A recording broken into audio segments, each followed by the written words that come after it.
Government business एक बहुत बड़ी बिजनेस अपॉर्चुनिटी है। काम की कोई कमी नहीं है क्योंकि गवर्नमेंट से बड़ा बाहर कोई नहीं है। खासतौर पर अगर मैं रेलवे की बात करूं तो हर तरीके की चीज रेलवे को चाहिए। रेलवे में ट्रैक्स लगते हैं, सिग्नलिंग सिस्टम्स लगते हैं, जो भी आप सोच सकते हो कोई बिजनेस, वो सारे के सारे रेलवे को उन सब चीजों की सर्विसेज की जरूरत होती है। कई सारे ऐसे प्रोडक्ट मिलते हैं जो इंडिया में बन नहीं रहे। अगर आप उनका Indian solution, indigenous solution develop कर पाए तो आपको ठीक मार्जिन भी मिल जाएगा और गवर्नमेंट को भी फायदा होगा क्योंकि आप इम्पोर्टेड प्रोडक्ट से सस्ता होने दोगे बना करके और आप खुद भी उसमें ठीक ठाक मार्जिन कमा पाओगे। कि लोगों के मिथ होते हैं, सबसे बड़ा मिथ उनका ये होता है कि गवर्नमेंट का बिजनेस या तो बहुत मुश्किल है क्रैक करना, या फिर उनको ये लगता है कि जब क्रैक हो जाता है तो फिर वो केक वॉक होता है और आपको बहुत सारा पैसा बहुत जल्दी कमाने का मौका होता है। ये दोनों ही बातें सही नहीं है। तो अब मुझे लगता है कि सब कुछ ऑटो मोड पे डाल दिया है, तो मुझे ऐसा लगा कि मेरी कोई बहुत ज्यादा जरूरत है नहीं। एंटिल कोई नया प्रोडक्ट ही डेवलप करना हो, सिस्टम पूरा इन प्लेस है, स्टाफ को सारा काम करना आता है, मेरे पास टाइम है। अब जो चीज पहले कभी करना चाहता था जो मैं नहीं कर पाया, वो मैं पैशन अपना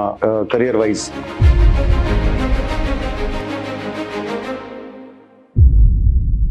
कई लोग बिजनेस करते हैं और कई लोग बिजनेस छोड़ देते हैं, लेकिन कुछ लोग ऐसे होते हैं जो बिजनेस को जीते हैं और फिर उसकी लर्निंग जो है वो दुनिया के साथ शेयर करते हैं। दीपक बजाज उनमें से ही एक हैं। उन्होंने रेलवे लाइटिंग जैसे क्रिटिकल और हाई अकाउंटेबिलिटी सेक्टर में 25 साल काम किया, जहां एक प्रोडक्ट सिर्फ सप्लाई नहीं होता, सेफ्टी, ट्रस्ट और कंप्लायंस स्टैंडर्ड को पास भी करना होता है। RDSO approval, EMC testing, factory audits, field failures और गवर्नमेंट के प्रोसेसेस, ये सब उनके लिए एक टेक्स्ट बुक नहीं, रियल एक्सपीरियंस है। और सबसे खास बात, दीपक कोई बिजनेस नहीं चला रहे, वो इस पॉडकास्ट में आए हैं सिर्फ एक ही मकसद के साथ कि अपने 25 साल के ऑब्जर्वेशंस, सिस्टम और लर्निंग उन लोगों तक पहुंचाएं जो इस इंडस्ट्री में काम कर रहे हैं लेकिन डायरेक्शन और डेप्थ को ढूंढ रहे हैं। ये एपिसोड एक गिफ्ट है उन सभी लोगों के लिए जो सिर्फ ऑर्डर नहीं, अंडरस्टैंडिंग बिल्ड करना चाहते हैं। तो मैं वेलकम करती हूँ मिस्टर दीपक बजाज को। So thank you so much Deepak, first of all आने के लिए पॉडकास्ट में। Thanks for having me here. तो शुरुआत करते हैं, पहले तो मैं ये जानना चाहूंगी कि आप गवर्नमेंट में और सीधा रेलवे में कैसे शुरुआत की आपने काम करने की? एक्चुअली मेरे फादर और अंकल ऑलरेडी गवर्नमेंट बिजनेस में थे, तो ऐसा नहीं था कि मैंने कुछ खुद सोच करके शुरुआत करी। मैं जब बिजनेस में आया तो ऑलरेडी वो गवर्नमेंट बिजनेस कर रहे थे। तो गवर्नमेंट बिजनेस वो करते थे DGSND में, which was called director general of supplies and disposals. जब वो डिपार्टमेंट बंद हुआ और नया जमाना आया तो उसी डिपार्टमेंट का एक नया रूप जेम के रूप में आपके सामने है, which is government e market place. और पहले रेलवे अपने पेपर टेंडर्स करता था, जो पहले पुराने जमाने में जिस तरीके से टेंडर्स होते थे। अब रेलवे भी इलेक्ट्रॉनिक तरीके से अपनी वेबसाइट है उनकी, उसके ऊपर टेंडर्स करता है, जिसका नाम IREPS है। आई का मतलब Indian railway electronic procurement system, तो फुल फॉर्म इज IREPS। और उसको भी अब आई थिंक उसका नया नाम पड़ गया है जेम IREPS। तो जब मैंने जब बिजनेस ज्वाइन करा उस वक्त तो ऑलरेडी ये DSND का बिजनेस होता था, जिसमें केबल्स का काम कर रहे थे मेरे ताऊजी और मेरे पिताजी मिलके। फिर मेरे फादर ने मेन स्विचेस का उनके साथ मिलके काम स्टार्ट करा और मेन स्विचेस की सप्लाईज ऑल ओवर इंडिया हम थ्रू DGSND करते थे। जिसमें मैंने जब ज्वाइन करा, वो ऑलरेडी जब चल रहा था, तो उसमें मैंने देखा कि इंस्पेक्शंस होती हैं, पेपर वर्क होता है, टेस्ट रिपोर्ट्स होती हैं। तो मुझे थोड़ा जनरल आइडिया हो गया कि हाँ, ये सब चीज़ें कंप्लायंस के से रिलेटेड होती हैं, जो करनी होती है, तभी आप गवर्नमेंट सप्लाईज कर सकते हो। तो आपको डर नहीं लगा इंस्पेक्शन से कि किस टाइप की इंस्पेक्शन, और आपका कोई एक्सपीरियंस ऐसा हो जो आप शेयर करना चाहते हो? तो एक्चुअली क्या, जब मैंने मेरा पहला दिन जब ज्वाइनिंग का था, डर तो मुझे उसी दिन लग गया था, क्योंकि हमने एक नया प्रोडक्ट स्टार्ट करना था गीजर्स का। गीजर्स की मैन्युफैक्चरिंग के लिए ISI लेना था हमारे को। तो ISI लाइसेंस BIS नाम का एक डिपार्टमेंट था, ब्यूरो ऑफ इंडियन स्टैंडर्ड्स, वो देता था। और उनका सिस्टम ये था कि वो आते हैं आपकी फैक्ट्री में, आपकी टेस्टिंग लैब चेक करते हैं, आपके पास सारे पूरे इक्विपमेंट हैं कि नहीं है, लैब इंचार्ज को टेस्टिंग करनी आती है कि नहीं आती है, जो इन प्रोसेस टेस्टिंग होनी चाहिए वो हो रही है कि नहीं हो रही है, और उसके बाद वो सैंपल विड्रॉ करते हैं और सैंपल भेजते हैं गवर्नमेंट लैब को, जो उसकी टेस्टिंग करके रिपोर्ट जनरेट करती है कि प्रोडक्ट ठीक है कि नहीं। और फिर ये सारी चीजें जब कंप्लायंस हो जाती है तो फिर वो आपको लाइसेंस इशू करते हैं। तो जब मेरा पहले ही दिन था तो लैब इंचार्ज जो था वो छोड़ के भाग गया। और मेरे पिताजी ने मुझे कहा कि भाई बीएससी करके तुम आए हो, तो साइंस बैकग्राउंड में सबसे ज्यादा पढ़े लिखे हमारे यहाँ तुम ही हो। पहले तो हम लैब इंचार्ज पर रिलाई कर रहे थे, तो अब लैब इंचार्ज नहीं है, तो आज से लैब इंचार्ज तुम ही हो, तो तुम इस इंस्पेक्शन को हैंडल करो। तो मैंने उनको कहा जी मुझे तो गीजर के बारे में सर पैर कुछ नहीं पता, मैं तो पहला दिन है, आज पहली बार आया हूँ, तो मैं कैसे कंडक्ट करूंगा। तो कहते हैं कि तुम सीख जाओगे, शुरू करो तो सीख जाओगे। मैं भी उनकी बातों में आ गया, ठीक है कोई बात नहीं, असिस्टेंट लैब इंचार्ज है, स्टाफ है, और ऐसा भी क्या हो जाएगा, करते हैं। तो जब वो 2 इंस्पेक्टर्स थे वो आए, उन्होंने सवाल पूछने शुरू करे गीजर के बारे में। मुझे तो एबीसी नहीं पता थी, तो कुछ जवाब मैं दे नहीं पा रहा था। किसी तरीके से उनको टेस्टिंग इंस्ट्रूमेंट्स की लिस्ट दी, उसकी जो कैलिब्रेशन होती है वो रिपोर्ट दी, जो असिस्टेंट था लैब इंचार्ज जो उसने प्रोवाइड कर दी ये चीज़ें। और उन्होंने फैक्ट्री में मैन्युफैक्चरिंग प्रोसेस देख लिया, जो इन प्रोसेस टेस्टिंग था वो अवेलेबल है कि नहीं, उसके लिए इंस्ट्रूमेंट्स अवेलेबल है कि नहीं, वो देख लिए। फिर उन्होंने एक रिपोर्ट बनाई जिसमें उन्होंने सबसे पहली बात ये लिखी कि lab in charge is incompetent. Oh my God, तो आप इनकॉम्पिटेंट, मतलब आप अपने आप को समझ रहे थे मैं इनकॉम्पिटेंट हूँ? मैं तो एक्चुअल में इनकॉम्पिटेंट ही था, मुझे तो कुछ पता ही नहीं चल रहा था क्या जवाब देना है। वो तो असिस्टेंट लैब इंचार्ज ने इतना काम करा दिया, नहीं तो वो तो इतना भी काम नहीं हो पाता। तो उन्होंने रिपोर्ट में और भी 2-4 कमियां लिखी। उसके अलावा फिर उन्होंने जो सैंपल सील करना होता है और लैब में भेजना होता है वो भेज दिया, और वो चले गए रिपोर्ट दे करके। मैं बड़ा शर्मिंदा होकर अपने पिताजी से मिला कि इनकॉम्पिटेंट लैब इंचार्ज का सर्टिफिकेट मिल गया जी। और मैंने आपको पहले ही कहा था, पापा से मैं कह रहा था कि आपको पहले ही कहा था कि ये तो मैं नहीं कर पाऊंगा क्योंकि पहला दिन है, मुझे कुछ नहीं आता। तो मेरे फादर ने बड़े कामली मुझसे कहा कि क्या हो गया, रिपोर्ट में यही तो लिखा है कि तुम इनकम्पिटेंट हो, और कुछ और कमियां लिखी हैं। सैंपल सील हो गया है, सैंपल जाएगा किसी लैब इंचार्ज और 1 महीने 1.5 महीने में उसकी रिपोर्ट आएगी। तो तुम्हारे पास 1-1.5 महीना है ये सारी कमियां पूरी करने के लिए। तो जो कमियां दूसरी हैं छोटी मोटी वो तो कर ही लोगे, और इनकम्पिटेंसी के लिए तुम जो टेस्टिंग तुम्हें नहीं आती वो सीख लो। मैंने उनसे पूछा जी मैं कैसे सीखूं? तो उनका जवाब था कि भाई अब तुम बीएससी पढ़ के आ गए हो, ग्रेजुएशन तुमने कर ली है, ये तुम्हें खुद फिगर आउट करना है कि कैसे सीखोगे। मैंने कहा अच्छा। फिर मैंने थोड़ी रिसर्च करी, मुझे पता चला कि गुजरात में वडोदरा में एक एरडा नाम की लैब है, electronic research and development authority, और वहां पे बहुत सारे प्रोडक्ट्स की टेस्टिंग होती भी है और वो सिखाते भी हैं। फिर मैंने उनसे कॉरेस्पॉन्डेंस करके उनकी फीस भेज के वहां जाकर के 3 दिन का आई थिंक वर्कशॉप था या 4 दिन का, मुझे अब ठीक से याद नहीं, पुरानी बात हो गई, वो अटेंड करा, वापस आया। और जो कमियां की बात थी, ये रही होगी 1995-96 अराउंड। तो फिर वापस आकर के मैंने सारा का सारा जो टेस्टिंग सिस्टम अपनी फैक्ट्री का था वहां से जो मैं सीख के आया था अपनी फैक्ट्री में टेस्टिंग करी। उसके बाद सारी स्पेसिफिकेशंस जो गीजर से रिलेटेड थी उनको कम से कम 8-10 बार मैंने पढ़ा, और फिर जब तक रिपोर्ट आ गई लैब की, दोबारा से हमें इनवाइट करना होता है कि जी आप आकर के इंस्पेक्शन कीजिए, तो उनको हमने इनवाइट करा। तो हर बार सेम इंस्पेक्टर्स नहीं आते, दूसरे इंस्पेक्टर्स आए, वो पिछली रिपोर्ट देखते हैं क्या क्या क्या कमियां पिछला इंस्पेक्टर निकाल के गया था। तो उन्होंने सबसे पहली चीज ही ये देखी कि लैब इंचार्ज इनकम्पिटेंट। तो उन्होंने शुरू करी भी मेरी क्लास लेने की, भी उन्होंने सबसे पहले चीज ये चेक करनी थी कि लैब इंचार्ज कम्पिटेंट है कि नहीं है, या तो कोई नया लैब इंचार्ज अपॉइंट हुआ होता जो सर्टिफाइड होता है, जिसको आता होता। अगर पुराना है तो फिर तो उसका पूरा जायजा लिया जाएगा कि वो ठीक से जानता है कि नहीं जानता। तो लकीली मुझे जो भी सवाल पूछे गए मुझे सब आते थे, जो टेस्ट करने के लिए बताए गए वो मुझे करने आते थे। तो उन्होंने बीएस लाइसेंस ग्रांट करने के लिए एक फेवरेबल रिपोर्ट भेज दी। ओके, तो इसका मतलब हर किसी प्रॉब्लम का सोल्यूशन तो होता ही है। प्रॉब्लम का सोल्यूशन होता है, और सबसे बड़ी बात यह है कि जैसे आपने कहा कि डर लगा, पहला सवाल शायद आपका यही था, तो डर तो लगा था, लेकिन क्योंकि मेरे सर पे मेरे पिताजी का हाथ था जो कि एक्सपीरियंस थे, और उनको पता था कि सिर्फ डरने से कुछ नहीं होगा, जब आपके सर पे मुसीबत आई है तो उसके ऊपर एक्शन लेने से होगा।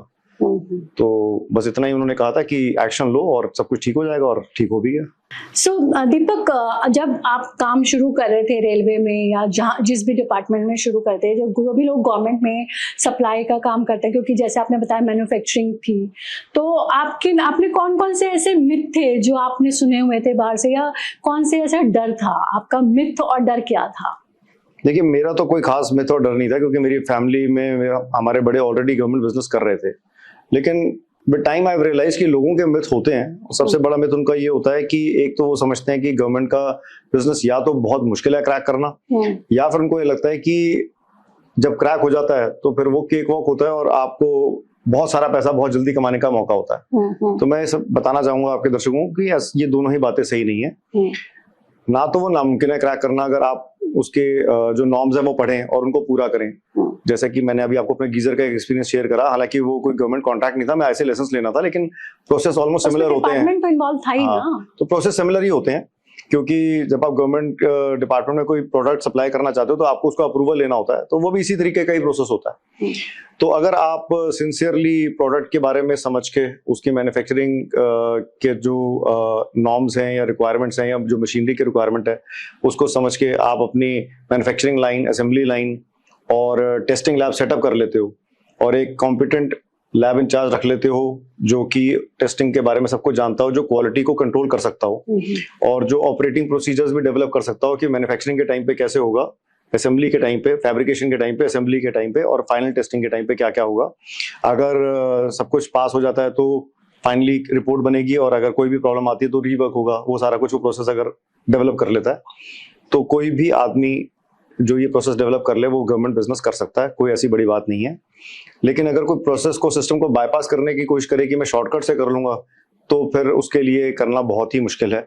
क्योंकि इतने सारे इंस्पेक्टर्स जो आते हैं वो टाइम टू टाइम चेंज होते रहते हैं। वैसे तो कोई भी इंस्पेक्टर गलत काम नहीं करता आज की डेट में। पुराने जमाने के बारे में जो लोग कहते हैं, मेरा तो ऐसा कोई एक्सपीरियंस नहीं, मेरा तो पहला एक्सपीरियंस ये था कि मुझे इनकॉम्पिटेंट ही घोषित कर दिया था। तो मैं ये नहीं कह सकता कि आपके दिल पे लग गई वैसे ही दिल पे लगने की बात नहीं, वो एक लर्निंग था कि इस तरीके से काम नहीं होता जैसे लोग सोचते हैं। काम सही होगा तो होगा, लेकिन काम को सही करना कोई इतना नामुमकिन और मुश्किल काम भी नहीं है।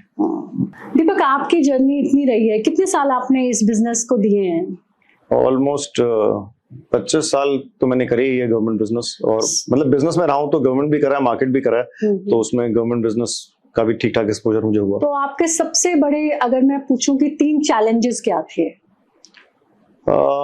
ऐसे 3 चैलेंजेस तो बताना अलग से मुश्किल है। मैं आपको एक प्रोडक्ट के बारे में बताता हूँ कि मैंने जो डेवलप करा था और जिसका मैंने बिजनेस करा था, जो सबसे मेरा पहला एक तरीके से बिजनेस, गवर्नमेंट बिजनेस के लिए प्रोडक्ट डेवलपमेंट असाइनमेंट था हमारी कंपनी में, जो मैंने खुद हैंडल करा था। तो उसमें जो भी चैलेंजेस आए थे और जो भी प्रोसेस हुआ था वो मैं आपसे शेयर करता हूँ तो उससे आपको आइडिया होगा। तो एक प्रोडक्ट था इलेक्ट्रॉनिक ब्लास्ट। पहले इलेक्ट्रॉनिक चोक, कॉपर चोक होती थी पहले, जिससे कि ट्यूबलाइट जलती थी। अच्छा, जो ट्यूबलाइट में चोक होती थी। उसका इलेक्ट्रॉनिक वर्जन को इलेक्ट्रॉनिक ब्लास्ट कहते थे टेक्निकली, जिसको हिंदी में लोग आम भाषा में इलेक्ट्रॉनिक चोक भी कहते हैं। अच्छा अच्छा। तो कॉपर ब्लास्ट के लॉसेस होते थे जिसकी वजह से बिजली ज्यादा खाती थी वो, और electronic blast technically advance product था। जो इलेक्ट्रॉनिक वर्जन ऐसा था कि वो हाई फ्रीक्वेंसी पे ऑपरेट करता था। हाई फ्रीक्वेंसी पे ऑपरेट करने की वजह से उसके लॉसेस कम थे और उस ट्यूबलाइट से कम पावर के अंदर भी ज्यादा लाइट जनरेट कर पाते थे। और दूसरा फायदा उसका ये था कि वो फ्यूज ट्यूबलाइट को भी जला सकता था। तो उससे आपकी ट्यूबलाइट जो बदलने की फ्रीक्वेंसी है, जो अगर एक फिलामेंट ही फ्यूज हुआ है तो उसको भी वो जला देता था, तो आपको डबल द लाइफ मिल जाती थी ऑलमोस्ट, की जो एक ट्यूबलाइट की लाइफ है उससे दुगनी ऑलमोस्ट मिल जाती थी। उसका एक और बेनिफिट आपको ये होता था कि बिजली तो बची रही थी लेकिन पोल्यूशन से भी आपको बचत मिलती थी, क्योंकि मरकरी होता है ट्यूब के अंदर। जब भी उसे आप डिस्पोज ऑफ करते हैं तो मरकरी पोल्यूशन फैलता है। तो अगर आप एक ट्यूबलाइट की लाइफ डबल निकाल पा रहे हैं तो आप पोल्यूशन से भी बचा रहे हैं एनवायरमेंट को।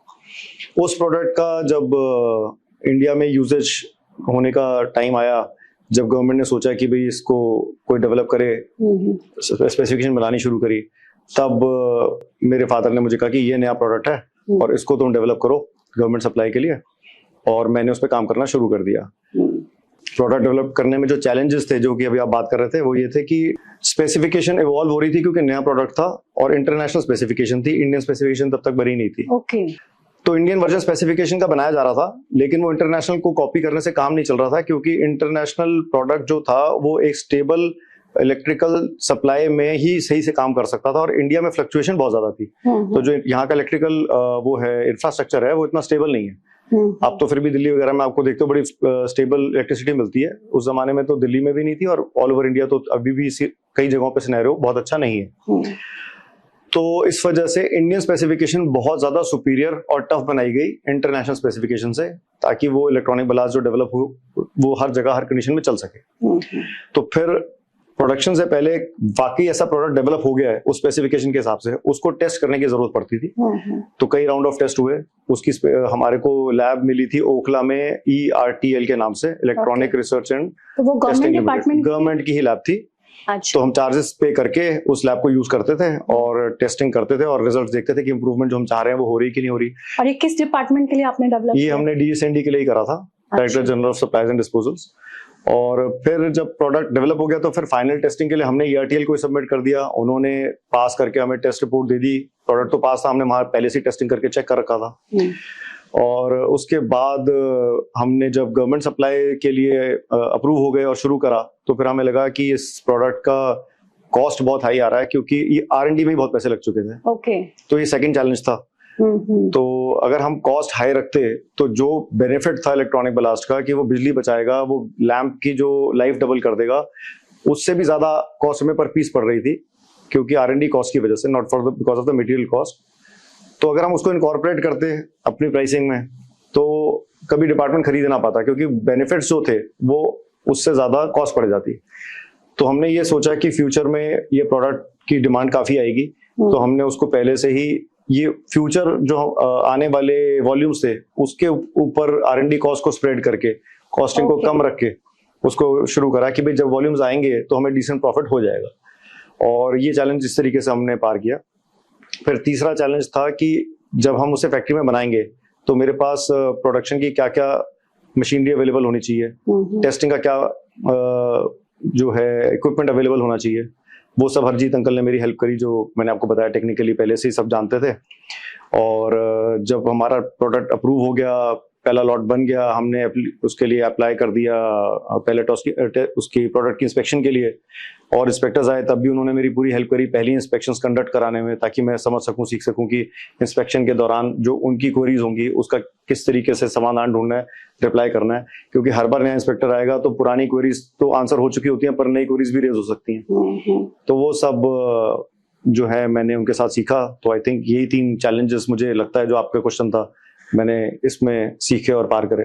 जैसा कि आपने बताया कि मोस्टली मैन्युफैक्चरर सप्लायर्स की ये सबसे बड़ा चैलेंज होता है कि जो गवर्नमेंट की प्राइसिंग होती है और जो उनकी प्रोडक्ट की प्राइसिंग की कॉस्ट आती है वो हाई होती है, और उनके मार्जिन और प्रॉफिट जो है वो कम होते हैं। तो जब भी इस तरीके के चैलेंजेस आपने कभी फेस किए हैं, या कैसे किसी मैन्युफैक्चरर को इससे बाहर आना होगा, तो आप सजेस्ट करना चाहिए। अभी जो मैंने आपको एग्जांपल दिया उसमें ऑलरेडी मैंने प्राइसिंग डिस्कस करी आपसे कि हमारी R&D कॉस्ट इतनी थी कि हम अगर उसी को सारे पहले लॉट पे लोड कर देते या कुछ पहले लॉट्स पे लोड कर देते या पहले साल की प्रोडक्शन में लोड कर देते तो प्रोडक्ट कॉस्ट बहुत हाई हो जाती, और जो बेनिफिट होना था उस इलेक्ट्रॉनिक ब्लास्ट से बिजली की सेविंग का या लैंप की सेविंग का उससे हाई हो जाती। तो हमें फ्यूचर जो प्रोजेक्शन थी सेल्स की उसको ध्यान में रखते हुए प्राइसिंग को रखना पड़ा कि R&D कॉस्ट को हम एक ज्यादा बड़ी जो प्रोडक्शन होगी फ्यूचर में आने वाले टाइम में ज्यादा वॉल्यूम्स आएंगे उसके ऊपर स्प्रेड करना पड़ा।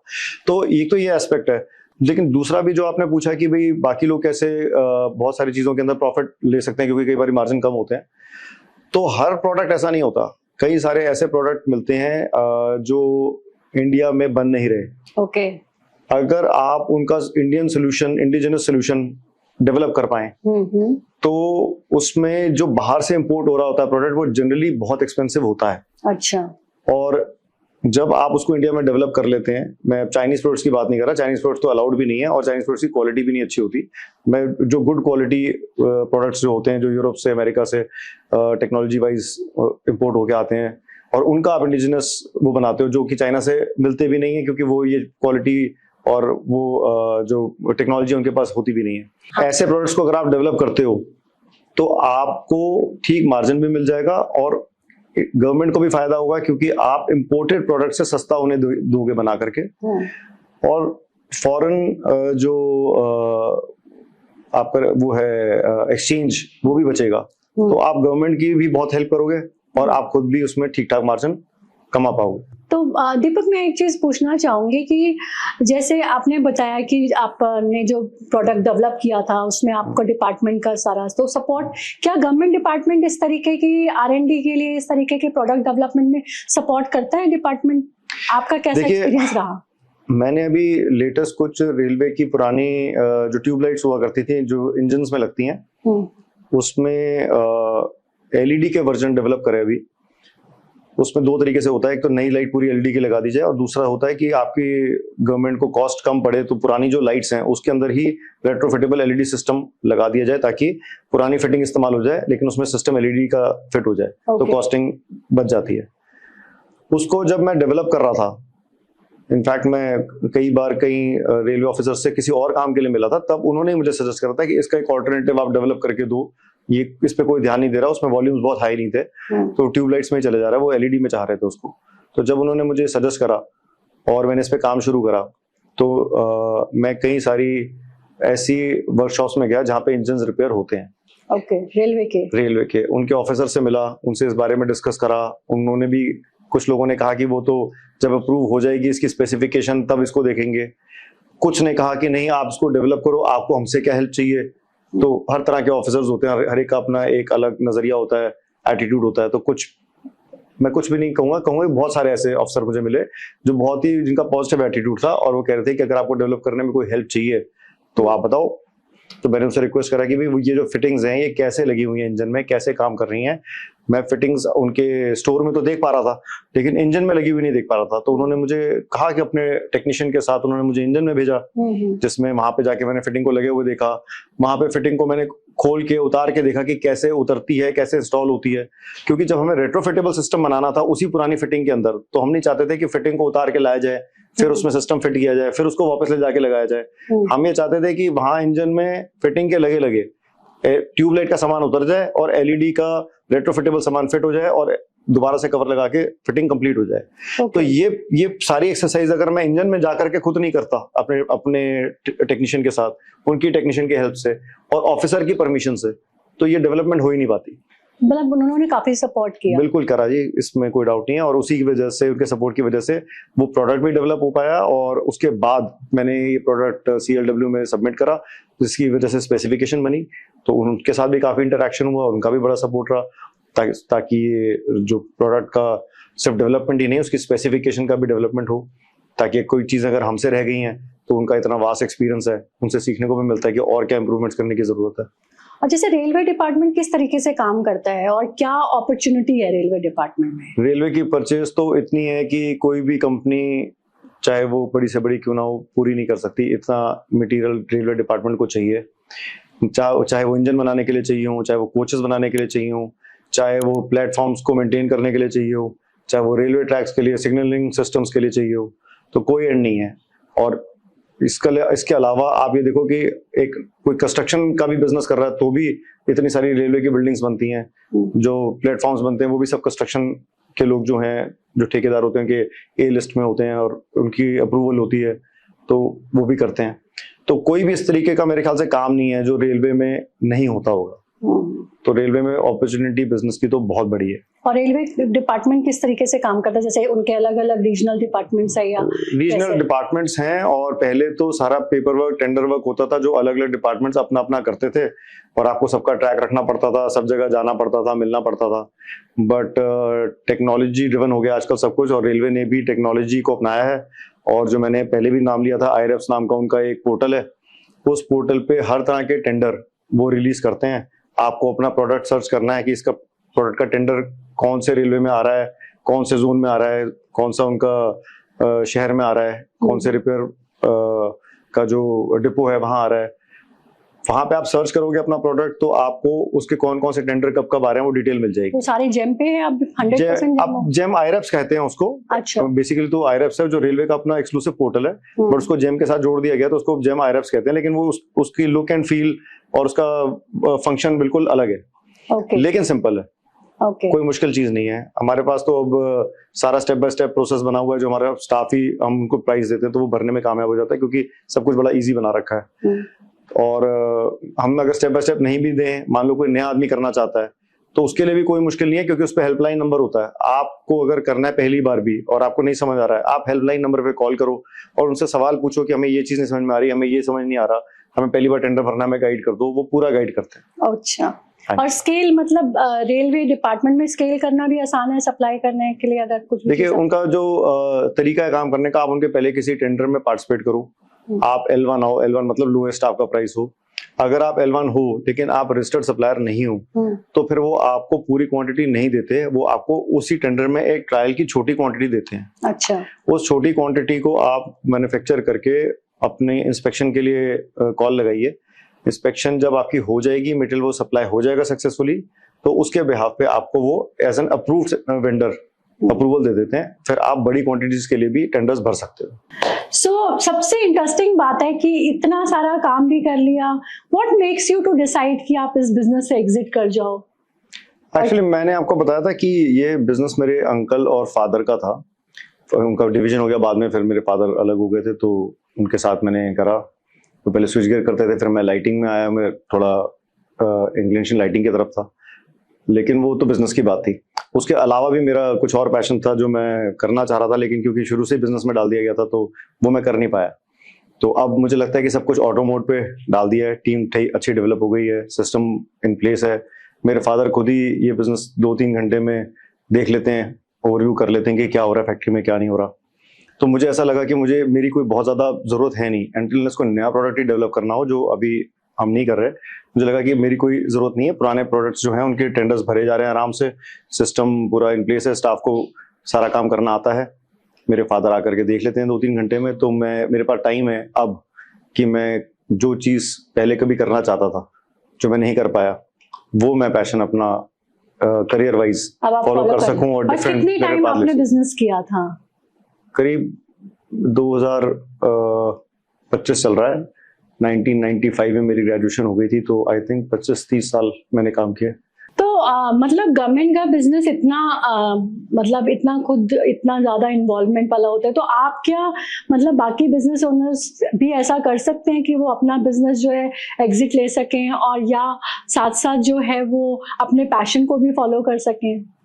देखिए, अगर मैंने जैसे आपको बताया कि गवर्नमेंट का बिजनेस, हर चीज उसमें बहुत चीजें सिस्टमैटिक होती हैं, उनको सब कुछ प्रोसीजर फिक्स्ड होता है कि क्या चीज कैसे मैन्युफैक्चर होगी, क्या चीज कैसे टेस्ट होगी, उसके क्या रिजल्ट होने चाहिए।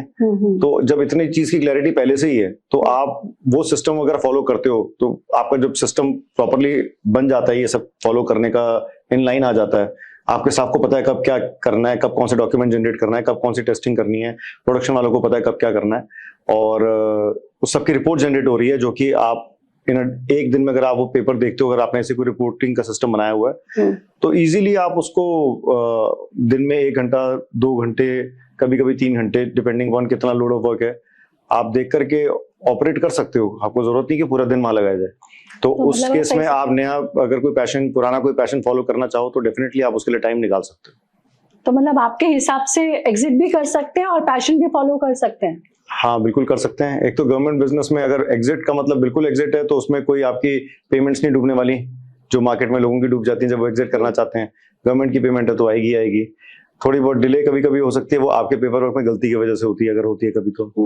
और वैसे भी अगर आप कुछ साल काम कर लेते हो गवर्नमेंट का, तो यूजुअली पेपर वर्क की गलतियां आपको सारी पता होती हैं कहाँ हो सकती हैं, तो आपकी चेकलिस्ट होती है, तो यूजुअली फिर आप करते भी नहीं वो गलतियां।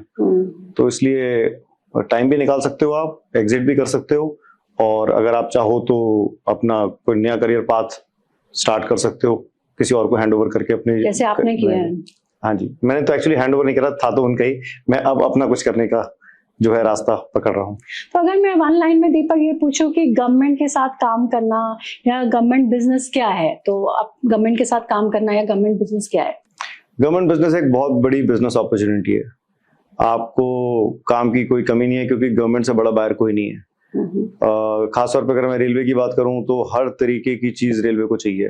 रेलवे में ट्रैक्स लगते हैं, सिग्नलिंग सिस्टम्स लगते हैं, ट्रेनों में लाइट्स लगती हैं, इंजन में लाइट्स लगती हैं, और दुनिया भर के इक्विपमेंट्स जो एक इंजन को बनाने के लिए चाहिए होते हैं। CLW खरीदता है तब जाके एक इंजन बनता है।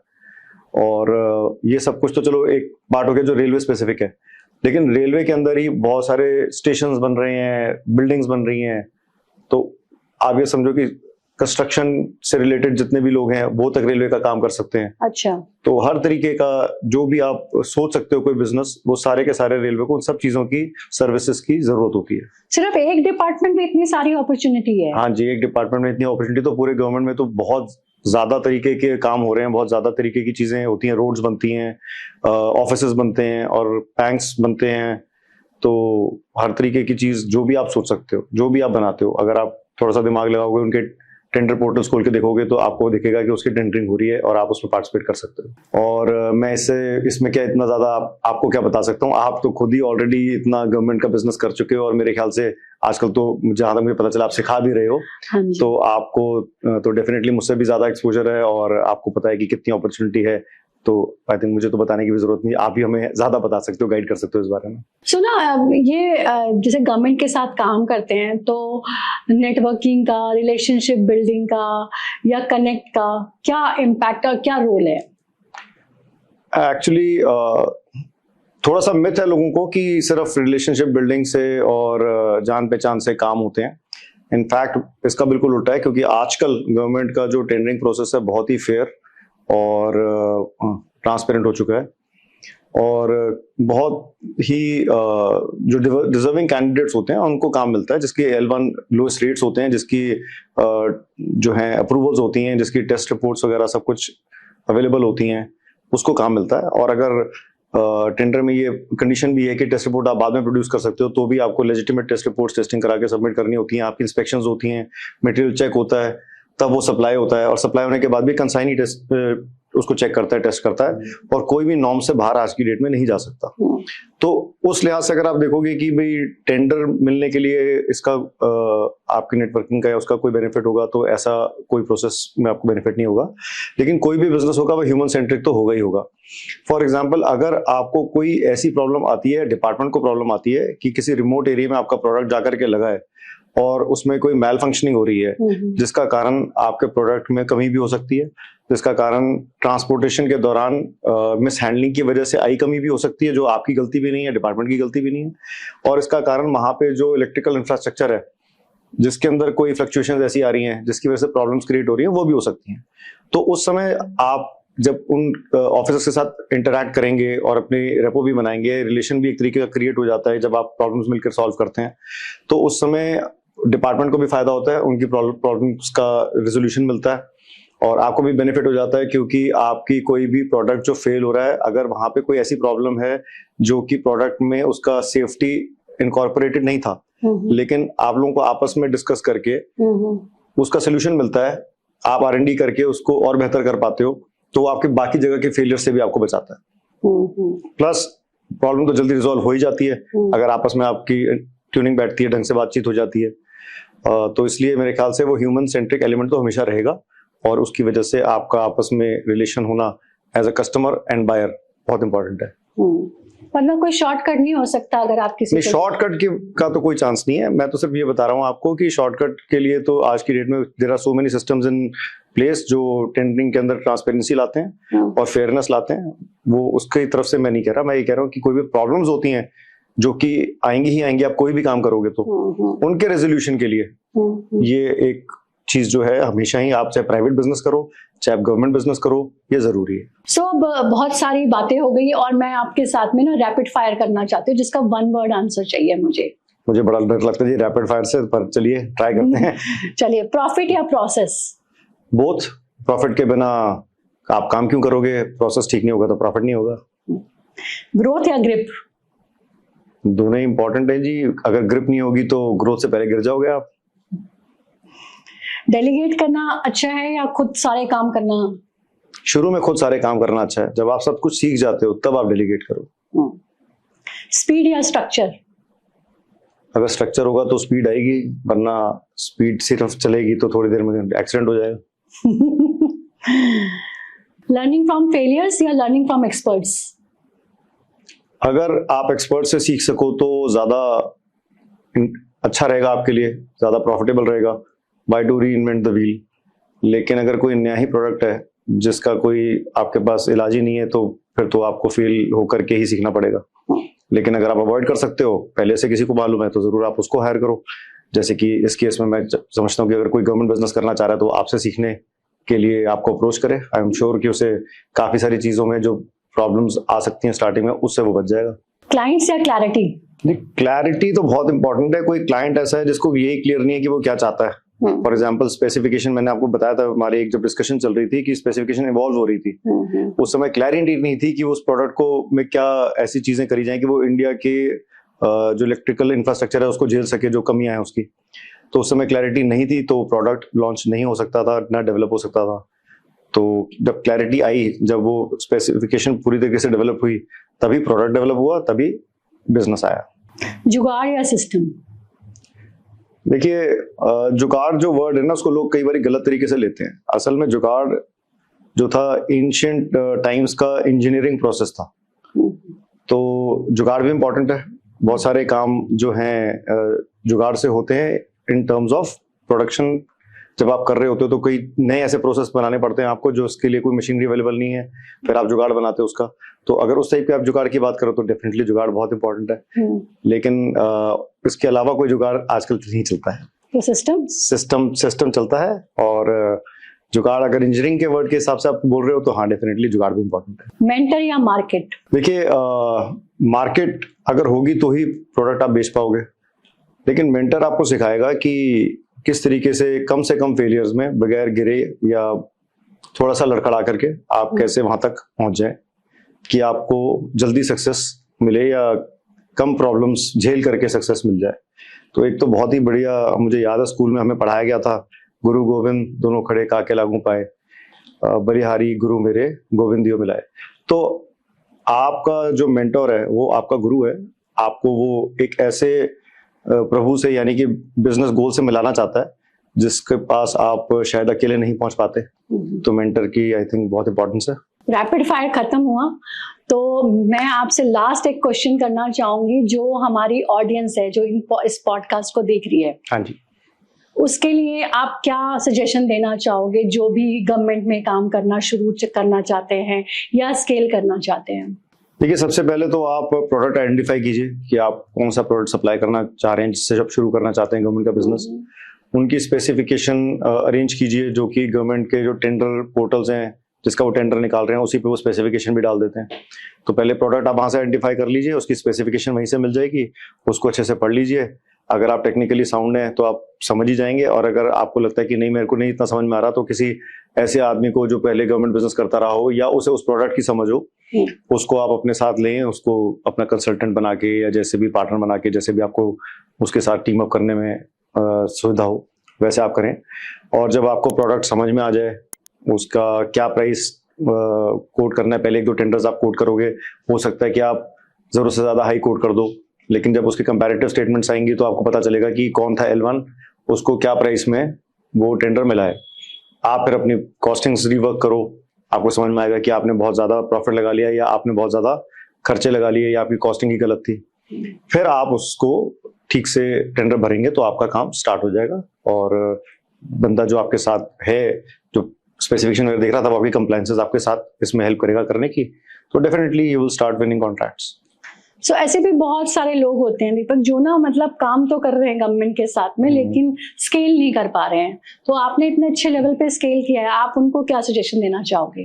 देखिए, पहले जब आप गवर्नमेंट को एज ए मैन्युफैक्चरर सप्लाई करना शुरू करेंगे तो आपकी फैक्ट्री वगैरह वो देखेंगे कि आपकी कैपेसिटी कितनी है। तो आप शुरू से ही मत सोचिए कि मेरे को बहुत बड़े स्केल पे काम करना है, क्योंकि आपने बहुत बड़े स्केल पे फैक्ट्री लगा ली, उतना बिजनेस आप नहीं कर पाए तो खर्चे इतने ज्यादा होंगे कि आप कॉस्टिंग भी कंट्रोल नहीं कर पाएंगे, फिर टेंडर्स भी नहीं जीत पाएंगे और फिर वो सब स्पाइरल डाउन होने लगेगा। तो आप पहले एक रीजनेबल साइज की फैक्ट्री लगाएं। फॉर एग्जांपल, अगर आपको लगता है कि भाई मैं तो 5000 गज की फैक्ट्री लगाऊंगा किसी दिन, तो आप पहले 500 गज की ही लगाएं। उस फैक्ट्री को आप इतना बिजनेस गवर्नमेंट से जनरेट कराना शुरू कराएं कि वो 16 घंटे चलने लग जाए, ताकि आपको लगे कि हाँ, अब अगर मैं और इसको बढ़ाऊंगा तो 24 घंटे वर्किंग हो जाएगी, तो उसके बाद मैं क्या करूंगा। फिर आप सोचे कि हाँ, अब मेरे को एक्सपीरियंस भी हो गया है, मेरे पास इस फैक्ट्री में इतना काम है कि मैं 16 घंटे 24 घंटे तक इसको चला सकता हूँ। तो अगर मेरे पास बड़ा यूनिट होता तो मैं और बड़े टेंडर्स भरता और मेरे पास ज्यादा जो है काम आता और मैं उसको करने में कामयाब होता, क्योंकि मुझे एक्सपीरियंस ऑलरेडी मिल चुका है। तो उस टाइम पे आप जब एक वेंचर छोटे साइज की फैक्ट्री लगा के कर चुके हो, उसके बाद आप स्केल कीजिए, फिर आप डबल साइज 4 टाइम साइज, जैसे आपको लग रहा है कि आपके बिजनेस में स्कोप है, उसके हिसाब से आप करिए। ओके, सो आज जो है ना, वो काफी ज्यादा इंडस्ट्री इनसाइट्स नॉलेज मिली, जो कि नॉर्मली किसी को पता नहीं चल पाती है। तो thank you so much for being here. Thanks for having me. और आप भी मुझे थैंक्स कह रहे हो, लेकिन मुझे भी आपसे बहुत कुछ सीखने को मिलता रहा है। पीछे आपसे बातचीत कई बार हुई है मेरी, तो मैं आपकी ऑडियंस को ये कहना चाहूंगा कि सिया जी को काफ़ी नॉलेज है, और मैंने इनके कुछ देखे थे एडवर्टाइजमेंट उसके ऊपर कि भाई ये आप सिखा रही हैं आजकल गवर्नमेंट बिजनेस कैसे किया जाता है। तो मेरे हिसाब से जितनी नॉलेज इनको है वो एक नया बिजनेस, गवर्नमेंट बिजनेस स्टार्ट करने के लिए एक काफ़ी अच्छा मेंटरशिप ये प्रोवाइड कर सकती हैं उसके बिहाफ पे। तो जिसको इंटरेस्ट हो, मेरे को लगता है इन्हें जरूर कांटेक्ट करना चाहिए। Thank you so much. Thank you so much. Most welcome, thanks.